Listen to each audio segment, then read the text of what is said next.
지하철 강남역 근처의 호화로운 빌딩 앞 검은색 벤츠 세단이 반짝이는 아침 햇살 아래 서 있었다.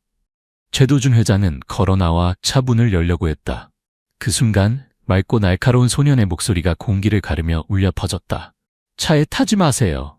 그 외침에 주변 사람들이 깜짝 놀라 돌아보았다. 경비원이 얼굴을 찌푸리며 고개를 돌렸고 지나가던 회사원들이 발걸음을 멈추고 낡은 옷을 입은 작은 소년을 의심스런 눈으로 바라보았다. 도준은 움직임을 멈추고 차분 손잡이에 손을 얹은 채 뒤돌아 소년을 보았다. 무슨 일이니, 꼬마야? 그의 목소리는 깊었지만 놀란 기색을 감추지 못했다. 정우진, 12살의 곰을 줍는 소년은 숨을 헐떡이며 들고 있던 비닐봉지를 떨어뜨렸다. 안에 있던 빈 캔들이 바닥에 굴러갔다. 그는 벤츠를 가리키며 떨리지만 단호한 목소리로 말했다. 오늘 아침에 이상한 남자가 차 밑에 들어가는 걸 봤어요. 뭔가를 설치하면서 시간만 되면 폭발할 거야 라고 중얼거렸어요. 공기가 얼어붙은 듯했다. 경비원과 직원들이 속삭이기 시작했고 몇몇은 비웃으며 소년이 관심을 끌기 위해 거짓말을 하고 있다고 생각했다. 하지만 도준은 웃지 않았다. 그는 우진을 바라보며 날카로운 눈빛으로 소년의 말에 진실성이 있는지 판단하려 했다. 확실해? 그는 목소리를 낮추며 물었다. 우진은 고개를 빠르게 끄덕였다. 이마에 땀방울이 흘러내렸다. 거짓말 아니에요. 그 사람은 검은 자켓에 모자를 깊게 눌러 쓰고 있었어요. 제가 근처에서 캔을 주울 때 봤어요. 그때 서울 강남경찰서의 형사과장 김준호가 빌딩 입구에서 걸어 나왔다. 그는 다른 사건에 관해 도준과 이야기하기 위해 온 참이었지만 우진의 외침이 그의 주의를 끌었다. 무슨 일입니까? 준호는 우진을 보고 도준에게 시선을 옮기며 물었다. 도준이 우진이 방금 말한 것을 간략히 설명했다. 준호는 눈썹을 찌푸리며 우진에게 다가갔다. 처음부터 자세히 말해봐. 두려워하지 마. 진실만 말하면 돼. 우진은 침을 삼키고 다시 설명했다. 오늘 아침에 주차장에서 고무를 줍고 있었어요. 그때 한 남자가 최 회장님 차 밑으로 기어들어가는 걸 봤어요. 그가 작은 상자를 설치하면서 시간만 되면 폭발할 거야 라고 말했어요. 무서워서 가까이 가지 못했지만 그 사람 얼굴을 분명히 기억해요. 준호는 망설임 없이 경비원에게 지시했다. 즉시 이 지역을 봉쇄하고 폭발물 처리반을 불러라. 그리고 우진을 바라보며 눈빛이 부드러워졌다. 잘했어. 여기 있어. 어디 가지 마. 기술팀이 도착하기를 기다리는 동안 도준은 전화기를 꼭 쥔 채 서 있었고 시선은 우진에게서 떠나지 않았다. 그는 이 소년을 기억했다. 어제 지갑을 경찰서에 가져다 준 아이, 보상금 한 푼 받지 않고. 너무 가난해서 옷이 어깨에 찢어져 있는데도 우진에게는 뭔가 특별한 것이 있었고 도준은 소년이 거짓말을 하고 있지 않다고 믿다. 몇 분 후 보호복을 입은 기술자가 차 밑 들어가 검사했다. 그는 갑자기 움찔하더니 금속으로 된 작은 장치를 꺼냈다. 복잡한 선과 함께 브레이크 라인이 잘려 있었다. 자작 폭발 장치입니다. 그는 떨리는 목소리로 외쳤다. 주차장은 침묵에 잠겼다. 모든 시선이 우진에게 향했다. 고무를 줍는 이 소년, 모두가 무시했던 아이가 도시에서 가장 영향력 있는 사람 중 한 명의 목숨을 구한 것이다. 우진은 한강 근처 임시 오두막에서 살고 있었다. 그는 보통 강남의 이런 호화로운 쇼핑몰에 나타나지 않았다. 하지만 오늘은 어제 일어난 일 때문에 이곳에 있었다. 어제 오후 용산 한강공원은 여느 때처럼 북적였다. 오토바이들이 빠르게 지나가며 시끄러운 소리와 먼지를 일으켰다. 우진은 어깨에 비닐봉지를 걸치고 길가에 떨어진 거의 보이지 않는 종이 쪼가리를 주우려 몸을 숙였다. 그의 손은 지저분했고 하루 종일 골목을 뒤지며 다녀서 손톱 밑이 검게 변해 있었다. 그는 찌그러진 플라스틱 병을 주워 봉지에 넣으려 했을 때 눈에 무언가 특이한 것이 나무 근처 잔디에 숨어 있는 것을 발견했다. 우진은 무릎을 꿇고 잔디를 쓸어내리자 짙은 갈색의 가죽 지갑이 놓여 있었다.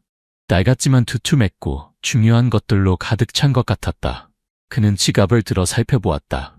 지갑은 무거웠고 오래된 가죽 냄새가 났다.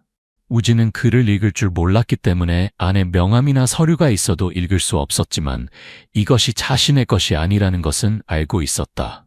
우진의 마음에 잠시 망설임이 스쳤다.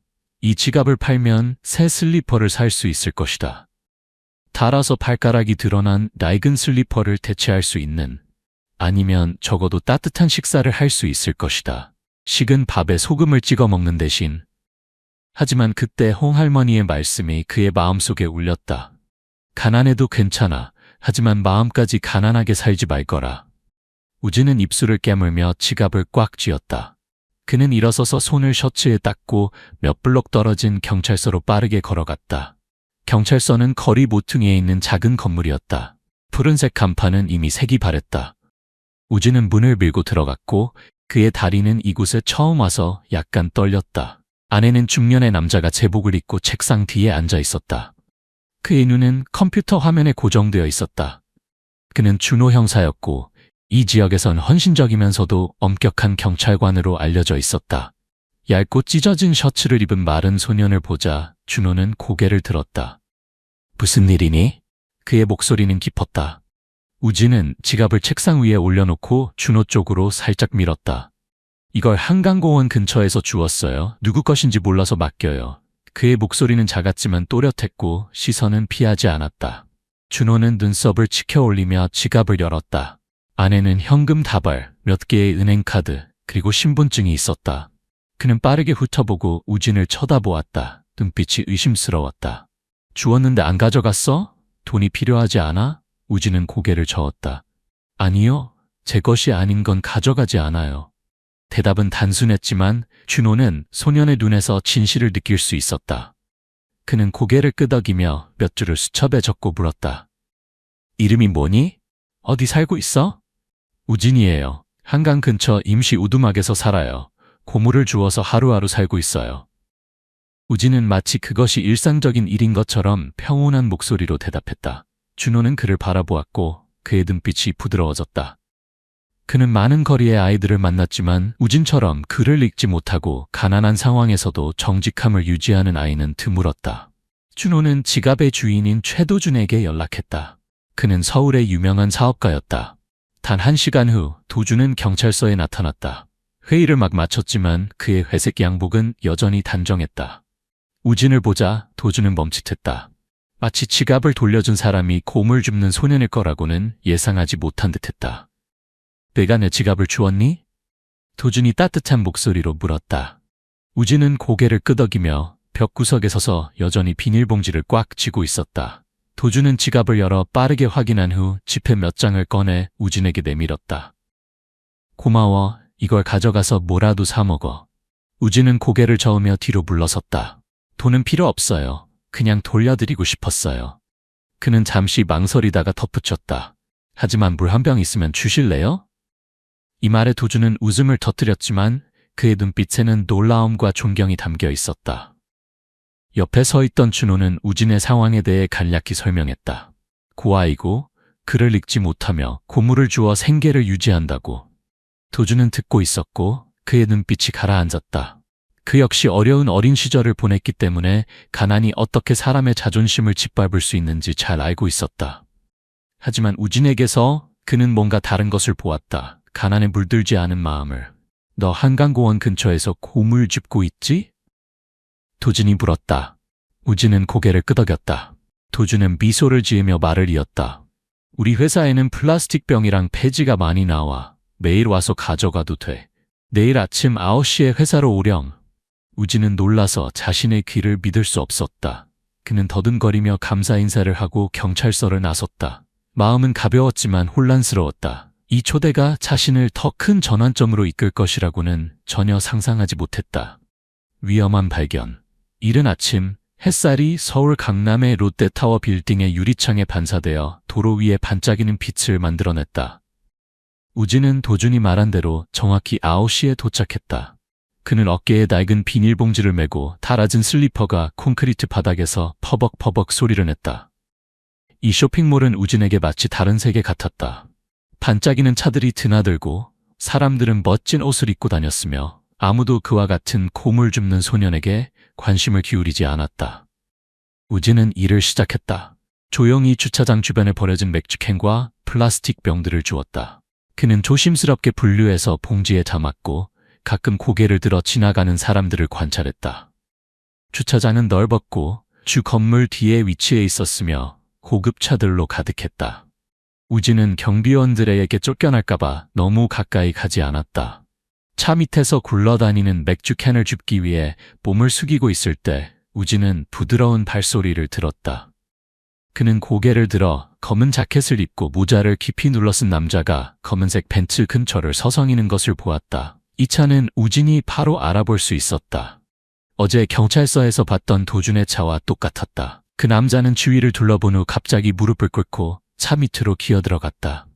우진은 숨을 참고 근처에 주차된 차 뒤에 숨었다. 그는 움직이지 않았고 그저 조용히 관찰했다. 남자는 자켓 주머니에서 작은 금속 상자와 엉켜있는 전선을 꺼내 차 바퀴축에 부착하기 시작했다. 그는 빠르게 움직였고 마치 이런 일에 익숙한 것처럼 능숙했다. 그리고 그는 중얼거렸다. 목소리는 쉬었지만 우진이 충분히 들을 수 있을 만큼 컸다. 시간만 되면 폭발할 거야. 우진의 심장이 빠르게 뛰었다. 그는 그 장치가 무엇인지 이해하지 못했지만 그 말이 등골을 오싹하게 했다. 그는 달려가서 누군가에게 알리고 싶었지만 그의 발은 마치 땅에 못 박힌 듯했다. 누가 곰을 줍는 소년을 믿어줄까? 홍할머니의 말씀이 다시 그의 마음속에 울렸다. 그녀는 용산역에서 멀지 않은 곳에서 다과 가판대를 운영하는 노인이었고 우진에게 많은 애정을 보여주었다. 그녀는 종종 그에게 차 한 잔이나 떡 한 조각을 건네주곤 했다. 가난해도 괜찮아. 하지만 마음까지 가난하게 살지 말거라. 정직하게 살면 하늘이 버려두지 않을 거야. 우진은 비닐봉지를 꽉 쥐고 정신을 차렸다. 그는 키가 크고 마른 남자, 검은 자켓, 깊이 눌러쓴 모자의 모습을 기억했다. 그리고 조용히 뒤로 물러나 그 남자가 떠나기를 기다렸다. 남자는 일어나서 손을 털고 차 사이로 사라졌다. 우진은 여전히 그 자리에 서 있었고 숨이 가빠졌다. 그는 무엇을 해야 할지 몰랐지만 본능적으로 도준이 위험에 처했다고 느꼈다. 그는 계속해서 고물을 주었지만 벤츠에서 시선을 떼지 않았다. 마치 그것이 사라질까봐 두려운 듯이. 정오 무렵 우진이 휴식을 위해 비닐봉지를 묶고 있을 때 그는 도준이 쇼핑몰 뒷문에서 나오는 것을 보았다. 그는 회색 양복을 입고 전화기를 들고 있었으며 바쁜 모습이었다. 그는 벤츠로 곧장 걸어가 문을 열려고 했다. 우진은 더 생각하지 않고 비닐봉지를 땅에 던지고 달려가며 소리쳤다. 들어가지 마세요. 우진의 외침은 공기를 가르며 절박하게 울려 퍼졌고 도준은 놀라 손을 멈췄다. 근처에 경비원이 인상을 쓰며 다가왔다. 이 녀석 뭐 하는 짓이야? 하지만 도준은 손을 들어 경비원을 멈추게 했고 그의 시선은 우진에게 고정되었다. 무슨 일이니? 그는 물었고 그의 목소리는 깊었지만 걱정이 담겨 있었다. 우진은 숨을 헐떡이며 벤츠를 가리켰다. 아침에 한 남자가 회장님 차 밑에 뭔가를 설치하는 걸 봤어요. 그가 시간만 되면 폭발할 거야 라고 말했어요. 회장님이 위험에 처할까봐 무서웠어요.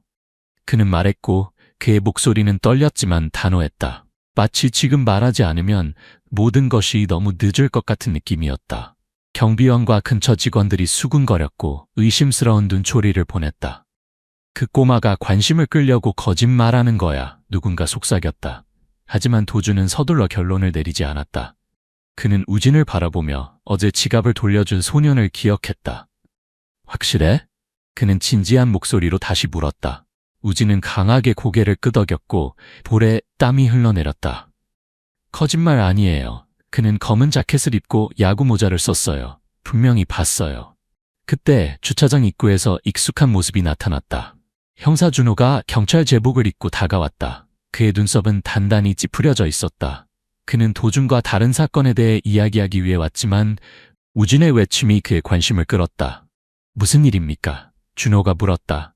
그의 시선은 우진을 훑고 지나 도준에게 멈췄다. 도준은 우진이 방금 말한 것을 간략히 설명했다. 준호는 망설이지 않았다. 그는 경비원에게 이 지역을 봉쇄하고 기술팀을 즉시 부르도록 지시했다. 그리고 우진을 바라보며 침착한 목소리로 말했다. 자세히 말해봐. 두려워하지 마. 우진은 이야기를 반복했고 남자의 모습과 무서운 말을 명확히 묘사했다. 준호는 고개를 끄덕이며 날카로운 눈빛을 보였다. 그는 차량 검사를 위해 기술팀에 지시했고 동시에 쇼핑몰 직원들에게 보안 카메라 영상을 즉시 제공하도록 요청했다. 기다리는 동안 우진은 옆에 서 있었고 비닐봉지는 여전히 바닥에 버려져 있었다. 그는 다음에 무슨 일이 일어날지 몰랐지만 마음속으로는 자신이 옳은 일을 했기를 바랐다. 롯데타워 뒤 주차장은 이제 이상하리만큼 조용했다. 직원들과 경비원들은 물러서라는 요청을 받았고 회색 보호복을 입은 기술팀에게 자리를 내주었다. 임시 바리케이드가 도준의 검은 벤츠 주변에 설치되었고 모든 사람의 시선은 차 밑에서 도구를 들고 조심스럽게 검사하고 있는 기술자에게 집중되었다. 우진은 몇 미터 떨어진 곳에 서서 두 손을 꽉 쥐고 걱정스러운 눈빛으로 눈앞의 광경을 바라보았다. 준호는 똑바로 선 자세와 날카로운 눈빛으로 가까운 거리에서 모든 것을 관찰하며 간결하게 명령을 내렸다. 그의 목소리는 침착했지만 권위가 넘쳤다. 모든 세부 사항을 주의 깊게 확인하고 아무것도 놓치지 마세요. 도준은 그 옆에 서 있었고 손은 주머니에 넣은 채 표정은 긴장했지만 침착함을 유지하려고 노력했다. 아무도 말하지 않았고 기술팀의 도구가 서로 부딪히는 작은 금속 소리만 들렸다. 긴장된 몇 분 후 수석 기술자가 고개를 들었고 이마에는 땀방울이 맺혀 있었다. 그는 손을 들어 신호를 보내며 떨리는 목소리로 말했다. 브레이크 라인이 잘려있고 이것은 자작 폭발 장치입니다. 그는 작은 금속 상자를 들어 올렸고 복잡하게 얽힌 전선이 달려있어 주변 사람들이 본능적으로 뒤로 물러섰다. 준호는 다가가 장치를 검사한 후 고개를 끄덕였다. 즉시 폭발물 처리반에 이관하고 현장을 보존해 분석하세요. 도준은 깊게 숨을 들이쉬었고 그의 시선이 우진에게 향했다. 소녀는 여전히 그곳에 서 있었다. 혼란스러운 상황 속에서도 작은 존재감이었지만 그의 눈빛은 흔들리지 않았다. 준호는 우진에게 다가와 가까이 오라고 손짓했다. 이리 와, 그가 말했다. 평소보다 부드러운 목소리였다. 우진은 다가갔고 닳아진 슬리퍼가 퍼벅퍼벅 소리를 냈다. 그의 마음은 걱정으로 가득했지만 침착함을 유지하려 했다. 쇼핑몰 입구 근처 조용한 구석에서 준호는 우진 앞에 앉아 작은 수첩을 꺼냈다. 처음부터 끝까지 다시 말해봐. 모든 세부 사항이 중요해. 그가 말했다. 난 모두 기록할 거야. 우진은 침을 삼키고 목소리가 약간 떨렸지만 또렷하게 말했다. 도준 회장님 차 근처에서 캔을 줍고 있었어요. 그때 검은 자켓을 입고 야구 모자를 쓴 남자가 차 밑으로 들어가는 걸 봤어요. 그는 그 상자를 부착하고 시간만 되면 폭발할 거야 라고 말했어요. 저는 무서웠지만 그 사람의 모습을 분명히 기억해요. 그는 키가 크고 마른 편이었고 약간 구부정하게 걸었어요. 준호는 빠르게 적으며 가끔 고개를 끄덕였다. 그는 더 물었다. 그의 얼굴을 봤니? 문신이나 흉터 같은 특이한 표시는? 우진은 고개를 저었다. 모자를 깊게 둘러써서 얼굴은 못 봤어요. 하지만 왼쪽 팔에 자켓이 약간 찢어진 것을 기억해요. 준호는 그 내용을 기록했고 그의 눈빛에 만족감이 스쳤다. 그 작은 세부 사항이 중요한 단서가 될 수 있었다. 잘했어. 준호가 수첩을 닫으며 말했다. 그는 우진을 바라보았고 목소리는 깊지만 진실했다.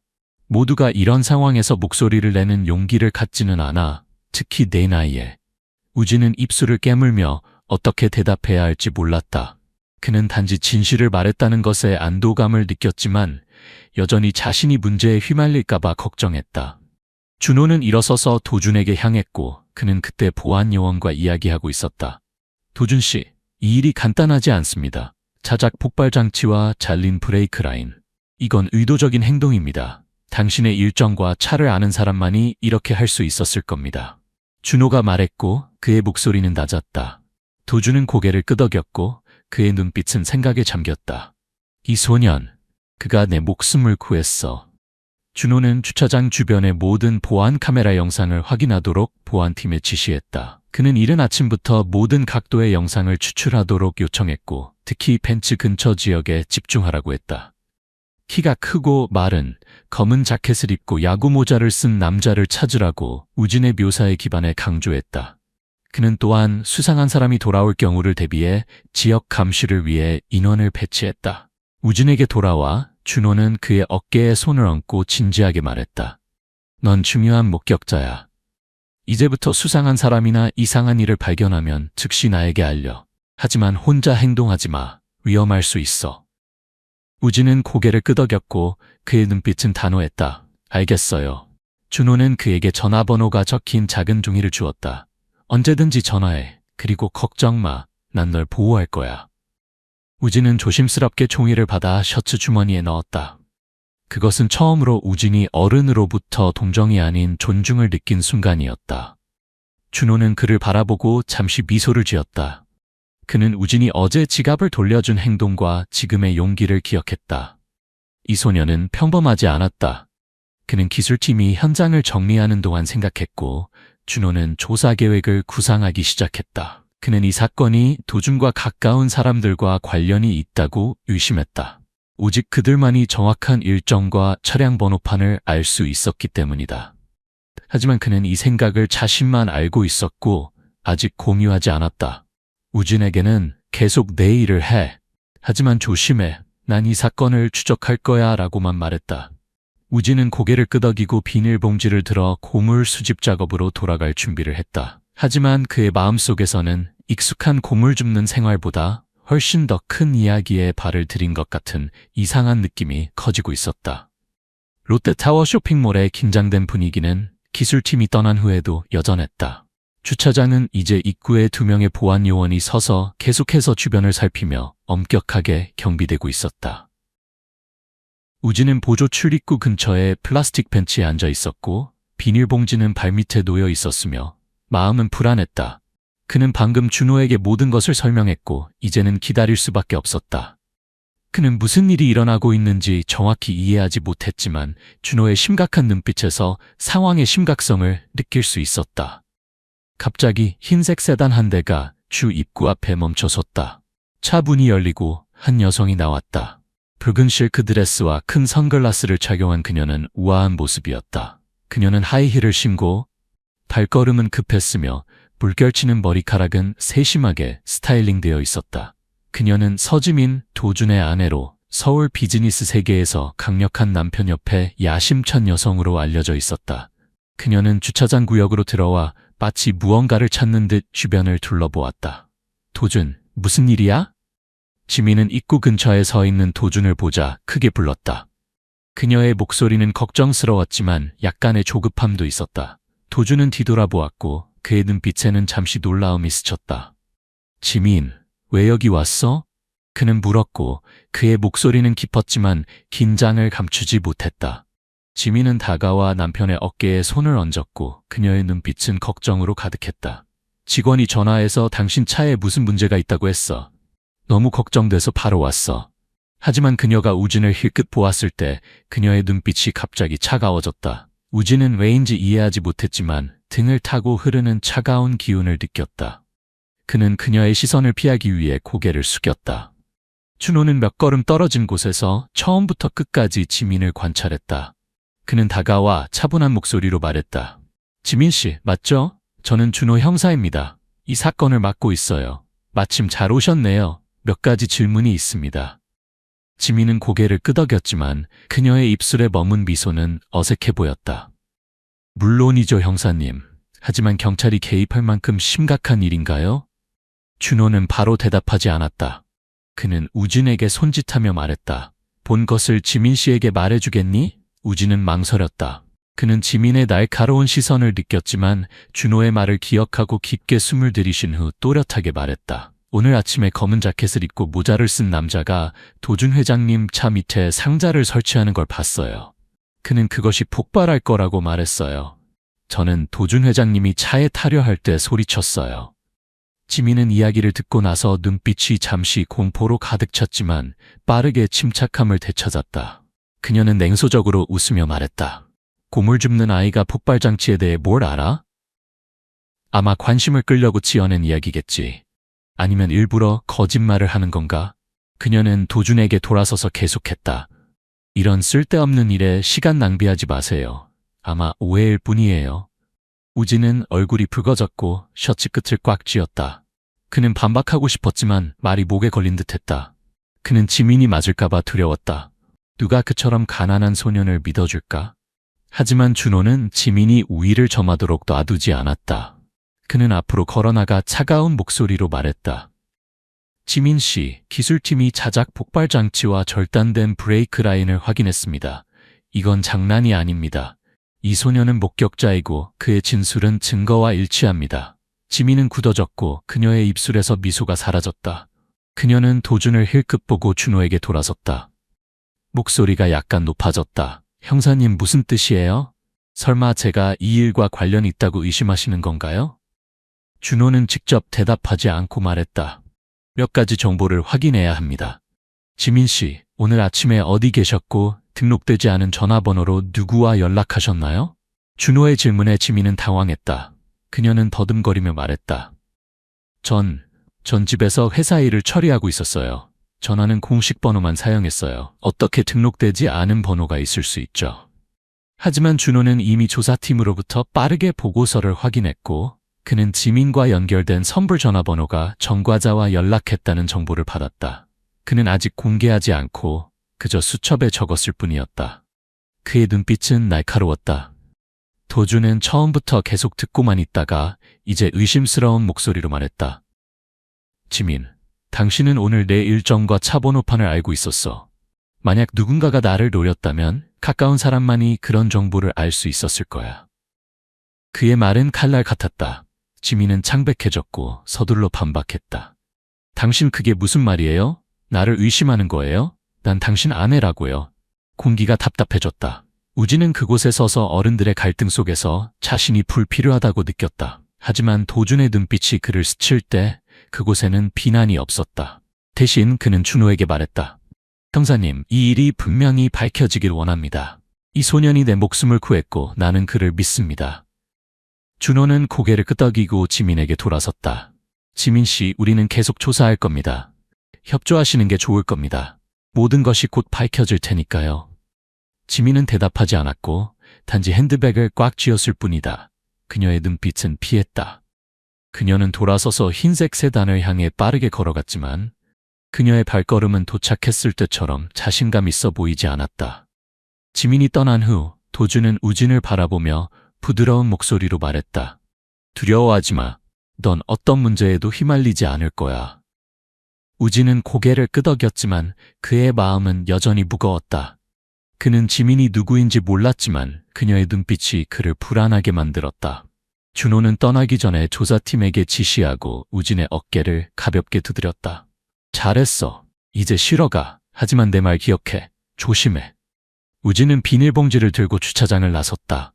생각에 잠겨 있었다. 그의 단순한 행동이 더 큰 비밀로 이어질 줄은 몰랐다. 이제 그는 진실과 위험 사이의 경계에 서 있는 것 같았다. 황혼이 서울 한강의 밀물과 썰물을 타고 강남구의 웅장한 빌라들이 늘어선 지역을 따라 화려한 주황색 베일을 드리웠다. 우진은 눈부신 하얀색 빌라 앞에 서 있었다. 낡은 비닐봉지를 여전히 손에 꽉 쥐고 찢어진 티셔츠에 달아해진 슬리퍼를 신은 그는 높은 철제 대문을 바라보며 어리둥절한 표정이었다. 몇 시간 전 도준은 그를 쇼핑몰 사무실로 불러 이렇게 말했다. 더 이상 임시 오두막에서 살 수 없어. 내 집에 와서 살자. 내가 너를 돌볼게. 우진은 안으로 들어갔고 가정부의 안내를 받아 푸르른 정원을 지나갔다. 만개한 난초가 피어있는 곳이었다. 빌라 안에서는 반짝이는 대리석 바닥이 샹들리에의 빛을 반사하고 있었다. 우진은 마치 다른 사람의 꿈속으로 들어온 것 같은 느낌이었다. 가정부는 그를 2층의 작은 방으로 안내했다. 하얀 침대 시트, 옷이 가득 찬 옷장, 바다가 보이는 창가 옆 작은 책상이 있었다. 이게 내 방이야. 주인님이 준비하라고 하셨어. 가정부가 부드러운 목소리로 말했다. 우진은 비닐봉지를 방 구석에 놓고 감히 침대에 앉지 못했다. 자신의 더러운 손이 모든 것을 망칠까봐 두려웠다. 이 방은 그가 자고 지냈던 어두운 골목들보다 훨씬 더 낯설게 느껴졌다. 그는 옷장을 열어 깔끔하게 접힌 셔츠들을 보았지만 만지지는 않았다. 남아있는 맥주캔과 플라스틱 병들이 담긴 낡은 비닐봉지만이 그에게 친숙하게 느껴지는 유일한 것이었다. 그는 바닥에 앉아 비닐봉지를 안고 마음은 텅 비어 있었다. 저녁에 도준이 방문을 두드렸다. 그는 평소에 단정한 정장 대신 간단한 티셔츠를 입고 있었다. 괜찮니? 도준이 책상 옆 의자에 앉으며 물었다. 우진은 고개를 끄덕였지만 그의 눈빛은 피했다. 도준은 미소를 지으며 비닐봉지를 가리켰다. 아직도 그 봉지를 들고 있구나. 그게 너에게 그렇게 중요해? 우진은 망설이다가 대답했다. 이게 저의 전부예요. 이걸 버리면 제가 누구인지 잊어버릴까봐 두려워요. 그의 말에 도준이 잠시 멈칫했다. 그는 우진을 바라보며 눈빛이 가라앉았다. 이회회, 나도 너처럼 매일 살아남기 위해 고철을 주워야 했던 적이 있었어. 하지만 알아? 우리가 누구인지 정해야 하는 건 봉지가 아니라 우리의 마음이야. 도준은 가난한 어촌 마을에서의 어린 시절에 대해 이야기했다. 배 밑에서 자고 사람들에게 무시당했던 시절. 내가 널 위해 세상 전부를 약속할 수는 없어. 하지만 네가 공부해서 나중에 스스로 설 수 있도록 기회를 주고 싶어. 우진은 듣고 있었고 마음이 따뜻해졌다. 그는 처음으로 도준을 삼촌이라고 불렀다. 작은 목소리였지만 진심이 담겨 있었다. 그 단어는 우진에게 그가 한 번도 가져보지 못한 가족과 연결된 느낌을 주었다. 며칠 후 준호가 빌라를 방문했다. 그는 꼬마를 위한 거야 라고 말하며 과일 바구니를 들고 왔다. 넓은 거실에서 준호는 우진 맞은편에 앉았다. 그의 눈빛은 진지했지만 친절함이 부족하지 않았다. 괜찮니? 새 생활은 어때? 그가 물었다. 우진은 고개를 끄덕이며 새 방에 대해 이야기했지만 익숙하지 않아요 라고 인정했다. 준호는 부드럽게 웃더니 작은 수첩을 꺼냈다. 표지는 달아 있었다. 이거 줄게. 넌 아직 글을 못 읽지만 그림은 그릴 수 있잖아. 뭔가 이상한 게 보이면 사람이든 물건이든 뭐든지 그려. 그럼 내 조사에 도움이 될 거야. 우진은 수첩을 받고 손가락으로 표지를 쓰다듬었다. 그는 잘 그리지는 못했지만 준호의 의도를 이해했다. 그는 우진을 신뢰하고 있었다. 준호는 계속해서 심각한 목소리로 말했다. 쇼핑몰에서 있었던 일은 아직 조사 중이야. 넌 목격자니까 조심해야 해. 그날 있었던 일에 대해 누가 물어보면 이 집안 사람이라도 말하지 마. 심지어 이 집 사람들에게도. 우진은 고개를 끄덕이며 지민의 차가운 눈빛을 기억했다. 그는 그 생각을 말하지 않았지만 그 여성에 대한 생각을 할 때마다 불안했다. 떠나기 전에 준호는 우진에게 위험을 인식하는 방법을 가르쳤다. 집 주변에서 누군가 배회하거나 누가 도준 삼촌에 대해 이상하게 말하는 걸 들으면 기억했다가 바로 나에게 알려. 그는 우진의 어깨를 두드리며 확신에 찬 목소리로 말했다. 넌 용감한 소년이야. 네가 잘할 거라 믿어. 그날 밤 우진은 침대에 누워 창문을 통해 바다를 바라보았다. 그는 준호가 준 수첩을 열고 펜으로 간단한 그림을 그렸다. 모자를 쓰고 검은 자켓을 입은 남자. 그림은 서툴렀지만 우진에게는 두려움에 굴복하지 않고 옳은 일을 하겠다는 약속이었다. 그는 눈을 감았고 마음은 낯선 빌라에서도 자신만의 자리를 찾았다는 듯이 더 가벼워졌다. 서울 강남의 빌라에서의 평화로운 오후, 우진은 집 현관에 앉아 준호가 준 수첩을 넘기고 있었다.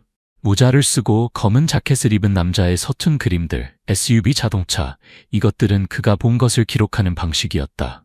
햇빛이 점점 약해지면서 해변에 황금빛 색조를 드리웠다. 우진은 여전히 마음이 편치 않았다. 그는 무언가가 일어날 것 같은 이름 붙일 수 없는 예감을 느꼈다. 정문벨이 울리자 우진은 생각에서 깨어났다. 가정부가 문을 열러갔고 한 남자가 들어왔다. 회색 셔츠에 해진 청바지를 입은 그는 편안한 모습이었다. 약 30대로 보이는 남자는 각진 얼굴에 날카로운 눈을 가졌지만 그의 입가에는 느슨한 미소가 걸려 있었다. 안녕, 나는 강호야. 우진이 사촌이야. 여기 있다고 들었어? 만나러 왔어. 우진은 일어서서 놀랐다. 사촌? 그는 어머니가 친척에 대해 언급한 적이 없었다. 가정부는 강호를 거실로 안내했고 도준이 신문을 읽고 있는 곳이었다. 우진이 따라갔고 마음은 의심으로 가득했다. 강호는 소파에 앉아 친근하게 우진의 어깨를 두드렸다. 꼬마야, 이렇게 컸구나. 어릴 때 너는 항상 나를 따라다니며 들판에서 물고기 잡는 것을 도왔어. 기억나? 그는 크게 웃었지만 우진은 단지 이상함을 느꼈다. 강호는 어린 시절 추억들을 쏟아냈다. 함께 축구를 했던 마을 운동장, 이웃집에서 망고를 훔쳤던 일. 하지만 이야기를 들을수록 우진은 뭔가 잘못되었다고 느꼈다. 그는 이런 기억들이 없었다. 강호가 우진의 어머니에 대해 언급했을 때, 그녀가 파란 옷을 즐겨 입었다고 했을 때 우진은 멈춰 섰다. 잘못 아시는 것 같아요. 어머니는 파란 옷을 입지 않으셨어요. 희미한 기억 속에서 그의 어머니는 항상 붉은 무궁화 무늬가 있는 옷을 입고 있었다. 강호는 잠시 당황했지만 빠르게 웃어 넘겼다. 아, 내가 기억을 잘못했나 보네. 오래전 일이라. 그는 화제를 바꿔 도준에게 말했다. 삼촌, 이 꼬마 사촌 돌봐주셔서 감사합니다. 고아인 그 아이는 너무 힘들었어요. 삼촌이 착하시니 분명 그의 미래를 도와주실 거예요, 맞죠? 강호의 목소리는 달콤했지만 그의 눈은 빌라를 훑으며 마치 무언가를 계산하는 듯했다. 도준은 고개를 끄덕였지만 그의 눈빛은 경계심을 보였다. 우진이 공부할 수 있도록 돕고 있어요. 당신은 사촌이라고요? 지금에서야 찾아왔네요.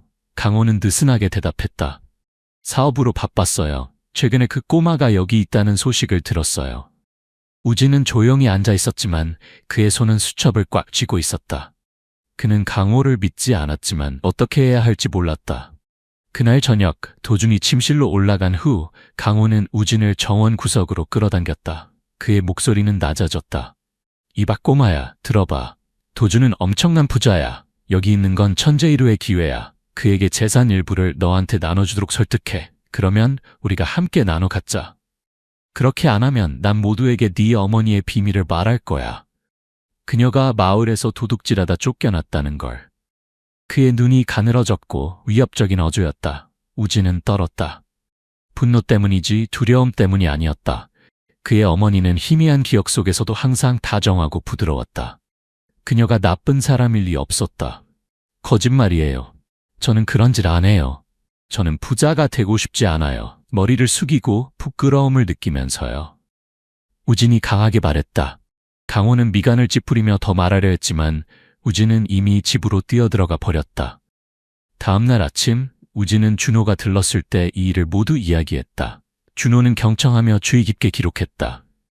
강호라, 사촌이라고 주장하는 사람이군. 잘했어. 그를 믿지 않아서. 준호가 날카로운 눈빛으로 말했다. 그는 즉시 경찰 시스템을 통해 강호의 기록을 확인했다. 결과는 예상대로였다. 강호는 사기 전과가 있었고 고아들을 이용해 이득을 취하는 범죄 조직과 연결되어 있었다. 준호는 강호를 감시하고 그의 활동에 대한 증거를 수집하기 위해 사람들을 배치했다. 그는 우진에게 돌아와 진지한 목소리로 말했다. 더 이상 강호를 혼자 만나면 안 돼. 그가 연락하면 즉시 나에게 알려. 우진은 고개를 끄덕였고 준호의 약속에서 안전함을 느꼈다. 그는 수첩을 열어 다른 그림을 그렸다. 교활한 미소를 지닌 남자, 회색 셔츠를 입은 그것은 강호였다. 그의 삶의 새로운 장에 침입하려는 사람. 우진의 마음속에서 결심이 커져갔다. 그는 자신뿐만 아니라 그에게 집을 제공한 도준도 보호하고 싶었다. 그는 눈을 감고 어머니를 생각했다. 어머니가 부끄러워할 일을 하지 않을 거예요 라고 속으로 다짐했다. 이른 아침 햇살이 서울 광장시장에 활기찬 풍경을 비추고 있었다. 신선한 생선, 채소, 그리고 장사꾼들의 외침이 뒤섞인 곳. 우진은 도준이 휴식을 위해 하루 쉬라고 허락해준 이날 강남의 정돈된 거리를 벗어나 시장의 북적거림 속을 걸었다. 그는 여전히 어깨에 비닐봉지를 메고 낡은 슬리퍼가 콘크리트 바닥에서 소리를 냈다. 비록 새 집이 생겼지만 고물을 줍는 습관은 여전히 그의 일부였다. 그는 구석구석을 돌아다니며 버려진 캔과 병들을 주웠다. 꽃 파는 가게 근처에서 맥주 캔을 줍기 위해 몸을 숙이고 있을 때 우진은 떨리는 목소리로 부르는 소리를 들었다. 작은 별아, 네가 맞니? 우진은 고개를 들어 시장 모퉁이에 앉아있는 야윈 여인을 보았다. 그녀는 헝클어진 머리에 낡은 천옷을 입고 있었다. 그녀의 얼굴은 헬쑥했지만 우진을 바라보는 눈은 밝게 빛났다. 그녀는 목이 메어 다시 말했다. 작은 별, 내 아들. 우진은 얼어붙었다. 작은 별은 어머니가 그를 부르던 애칭이었다. 하지만 어머니에 대한 기억은 단지 파편들 뿐이었다. 무궁화 무늬옷, 자장가 멜로디. 그는 가까이 다가갔고 희망과 두려움이 뒤섞인 감정이 밀려왔다. 아줌마는 누구세요? 그의 목소리가 떨렸다. 여자는 자신을 박현숙이라고 소개하며 우진의 손을 잡았다. 그녀의 눈에는 눈물이 고였다. 난 내 어머니야, 우진아. 마을에서 쫓겨나 널 찾지 못했어. 네가 소문을 듣게 될까봐 두려웠어. 그녀는 주머니에서 무궁화 무늬가 수놓인 작은 천 조각을 꺼내 떨리는 손으로 우진에게 건넸다. 우진은 천을 받아들고 심장이 빠르게 뛰었다. 이 천은 그의 기억 속 어머니의 옷과 똑같았고 오두막에 남겨진 사진 속 그녀의 옷과도 같았다. 우진은 믿어야 할지 확신이 없었지만 그 천조각은 그를 과거로 이끄는 끈 같았다. 어머니, 모든 이 세월 동안 어디 계셨어요? 그가 물었다. 현숙은 끊어질 듯한 목소리로 자신이 한때 부유한 가정의 가정부로 일했고 절도 혐의를 받아 화양마을을 떠나야 했다고 설명했다. 그녀는 그 가정의 이름을 언급하지 않았지만 그들이 그녀의 사라짐을 원했다고 말할 때 그녀의 눈에는 고통이 가득했다. 우진은 화양마을, 그가 태어났지만 어머니가 떠난 이후로 돌아가지 않았던 곳으로 돌아가기로 결심했다. 그는 도준에게 허락을 구했고 약간의 추억을 찾고 싶다고 말했다. 도준은 동의했고 조심하라고 당부했다. 우진은 버스에 올라 무궁화 천조각을 꼭 쥔 채 결단력으로 마음을 다졌다. 화양마을은 붉은 흙계, 초가지붕 집들, 그리고 멀리서 들려오는 파도 소리와 함께 그의 앞에 펼쳐졌다. 그는 마을 변두리에 있던 현숙의 옛집을 찾아갔다. 이웃인 태영 할아버지, 백발의 어부가 어머니의 눈을 닮은 우진을 알아보았다. 내 어머니가 현숙이 맞지? 불쌍한 여자, 서씨 집안의 금을 훔쳤다는 누명을 쓰고 사과 한마디 없이 쫓겨났지. 태영 할아버지가 안타까운 목소리로 말했다. 우진은 충격을 받았다. 서씨, 그 이름이 또 나타났다. 어머니와 도준 모두를 괴롭히는 그림자처럼. 태영 할아버지는 우진을 어머니가 살던 버려진 집으로 데려갔다. 구석의 썩은 마루 밑에서 우진은 녹슨 철제 상자를 발견했다. 안에는 떨리는 필체로 쓰인 편지가 있었다. 우진아, 엄마는 너를 보호하기 위해 죄를 뒤집어 썼어. 서지민은 내가 사라지길 원했지만 엄마는 원망하지 않아. 정직하게 살 거라. 엄마는 널 사랑해. 태영 할아버지의 도움으로 편지를 읽은 우진은 눈물이 뺨을 타고 흘렀다. 이 편지는 그의 어머니의 무죄를 증명하는 증거였고 그를 과거와 연결해주는 끈이었다. 우진은 편지를 가지고 경찰서의 준호를 찾아갔다. 준호는 편지를 읽고 눈빛이 가라앉았다. 그는 필체, 종이 위의 흔적을 분석하고 현숙의 이야기와 도준의 사건을 연결했다. 서지민은 한때 내 어머니의 고용주였고 지금은 도준의 아내야.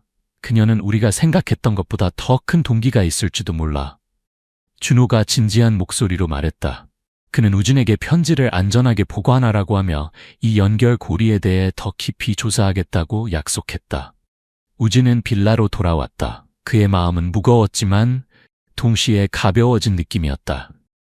그는 수첩에 새로운 그림을 그렸다. 무궁화천을 든 여인, 그 옆에는 지민의 그림자.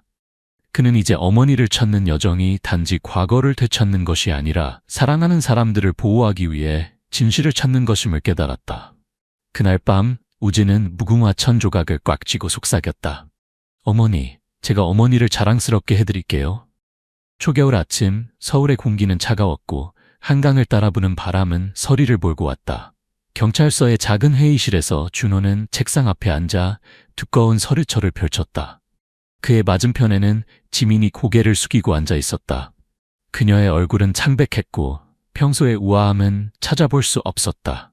그 옆에는 강호가 수갑을 찬 채 앉아 있었고 그의 눈빛은 회피하고 있었다. 몇 주간의 조사 끝에 진실이 드러났다. 준호는 현숙의 편지를 책상 위에 올려놓고 깊지만 날카로운 목소리로 말했다. 서지민 씨, 당신은 이 소년의 어머니를 10수년 전에 누명을 씌운 것뿐만 아니라 도준 씨를 해하기 위해 폭발장치를 설치하도록 사람을 고용했습니다. 강호는 당신의 하수인으로 우진을 이용해 재산에 접근하려 했습니다. 우리는 증거가 있습니다.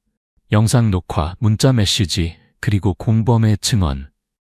지민은 떨리며 입술을 움직였지만 말이 나오지 않았다. 결국 그녀는 고개를 떨구고 모든 것을 인정했다. 그녀는 도준의 호텔 체인을 차지하고 싶었다. 그리고 계획이 실패했을 때 그녀는 압력을 가하기 위해 강호를 이용했다. 준호는 살인 미수와 사기 혐의로 지민과 강호를 기소하라고 명령했다. 그는 일어서서 창밖을 바라보았다. 그의 마음은 도준뿐만 아니라 현숙에게도 정의를 안겨주게 되어 가벼워졌다. 수년간 부당함을 겪었던 여성에게 강남의 빌라에서 도준은 거실에서 우진과 마주 앉아 있었다. 그는 방금 지민과의 이혼 서류에 서명했고 이제 자선 활동에 집중하기로 결심했다. 우진아, 내 목숨을 구해줘서 고마워. 감사의 표시로 너에게 재산의 일부를 남기고 싶어. 도준이 진심 어린 눈빛으로 말했다. 하지만 우진은 고개를 저었고 단호한 목소리로 대답했다. 삼촌, 집을 제공해 주셔서 감사합니다. 하지만 저는 스스로 서고 싶어요. 글을 배우고 어머니가 자랑스러워할 수 있는 삶을 살고 싶어요. 도준은 미소를 지었고 더 강요하지 않았다. 그는 우진이 비록 어렸지만 큰 마음을 가지고 있다는 것을 이해했다. 그는 다른 방식으로 우진을 돕기로 했다. 명문 기숙학교에 전액 장학금을 지원해 주기로 했다. 우진은 거기서 읽고 쓰고 자신의 삶 이야기를 그림으로 그리기 시작했다. 특별한 그림 하나, 가로등 아래 무궁화 옷을 입은 어머니의 모습가 우진의 책상 위에 놓였다. 이는 정직함의 가치를 상기시키는 것이었다. 준호는 이 사건 이후 우진의 가까운 조언자가 되었다. 그는 우진이 장학금을 신청하도록 도왔고 현숙을 찾기 위해 사회단체들과 연락을 취했다. 비록 그녀를 즉시 찾지는 못했지만 준호는 포기하지 않겠다고 약속했다. 우진에게서 영감을 받아 준호는 서울에 고물 줍는 아이들을 위한 지원 프로그램을 시작했다. 책, 옷, 그리고 무료 수업을 제공하는 프로그램이었다. 이 아이는 아무리 작은 사람도 세상을 변화시킬 수 있다는 것을 가르쳐 주었습니다. 준호는 프로그램 출범식에서 말했고 옆에 서 있는 우진을 바라볼 때 그의 눈에는 자부심이 빛났다. 1년 후 반짝이는 한강대교의 불빛 아래 우진과 도준이 나란히 서서 반짝이는 강물을 바라보고 있었다. 우진은 이제 더 키가 컸고 학생 제복을 입고 작은 간판을 들고 있었다. 가로등 장학금 재단. 이 재단은 우진과 도준이 함께 설립한 것으로 자신의 여정에서 영감을 받아 어려운 환경의 아이들을 지원하는 것이었다. 저처럼 모든 아이들이 교육을 받을 기회를 갖고 아무도 임시 오두막에서 자지 않게 하고 싶어요. 우진이 확신에 찬 목소리로 말했다. 그날 밤 방에 돌아온 우진은 준호가 준 수첩을 펼쳤다. 그는 마지막 그림을 그렸다. 가로등 아래 미소 짓는 어머니의 모습. 그 옆에는 도준, 준호, 그리고 책을 들고 있는 아이들이 있었다. 그는 펜을 내려놓고 책상 램프의 빛을 바라보며 희망으로 가득 찬 마음을 느꼈다. 고물 줍는 소년에서 우진은 이제 가족뿐만 아니라 삶의 의미를 찾았다. 가로등처럼 친절하게 사는 것, 밤이 어두워도 항상 빛을 비추는 것. 3년 후 반짝이는 서울의 밤하늘 아래 한강변 작은 교실에 불이 환하게 켜져 있었다. 안에서 이제 17세가 된 우진은 가난한 아이들 앞에 서서 손에 흰 분필을 들고 칠판을 가리키고 있었다. 오늘 우리는 어머니라는 글자를 쓰는 법을 배울 거예요. 그가 따뜻한 목소리로 말했다. 단순한 옷을 입었지만 눈빛이 반짝이는 아이들은 우진의 모든 글씨에 집중했다. 이 교실은 가로등 장학금 재단의 일부였고 우진은 기숙학교 공부를 마친 후 자원봉사자로 활동했다. 그는 읽고 쓰는 법을 배웠고 이제 한때 자신처럼 고물을 줍고 임시 오두막에서 자던 아이들에게 지식을 전하고 있었다. 교탁 위에는 무궁화 옷을 입은 어머니의 그림이 여전히 있었다. 그 옆에는 새로운 사진, 오랜 세월 준호의 도움으로 재회한 우진과 현숙의 사진이 있었다. 창밖에서 도준이 조용히 지켜보고 있었다. 그의 눈에는 자부심이 빛났다. 그는 방금 재단에 작은 도서관을 추가로 기부했고 아이들이 책을 무료로 빌릴 수 있게 되었다. 그 아이는 내가 꿈꾸었던 것보다 더 많은 일을 해냈어. 그는 생각했고 수년 전 가로등 아래서의 우진의 용기 있는 외침을 기억했다. 우진은 수업을 마치고 아이들을 격려하며 손뼉을 쳤다. 가로등처럼 친절하게 살자. 밤이 어두워도 항상 빛 비추는 것처럼. 그는 한때 어머니가 가르쳐준 말을 반복했다. 아이들이 떠나고 우진은 마당의 가로등 아래 서서 반짝이는 한강대교를 바라보았다. 그는 미소를 지었고 비록 가난한 시작이었지만 자신의 여정이 다른 많은 삶의 빛을 가져다 주었다는 것을 알고 있었다. 우진이의 감동적인 여정에 감명받으셨다면 좋아요 버튼을 눌러주세요. 고물 줍는 소년에서 영감을 주는 사람이 되기까지의 여정입니다. 이야기에서 가장 인상 깊었던 순간, 용기 있는 외침, 현숙의 그림, 아니면 가로등 장학금 재단에 대한 의견을 댓글로 남겨주세요. 채널 구독과 알림 설정을 통해 다음 의미 있는 이야기를 놓치지 마세요. 친절함이 항상 어둠을 이기는 곳입니다. 이 이야기는 교육적이고 영감을 주기 위한 목적으로 제작되었으며 관련된 누구에게도 수치심을 주거나 폄하하려는 의도가 없습니다. 주로 오락 목적이지만 사람들에게 윤리적 기준에 따라 살도록 교육하고 영감을 주기 위한 것입니다. 다음 영상에서 만나요.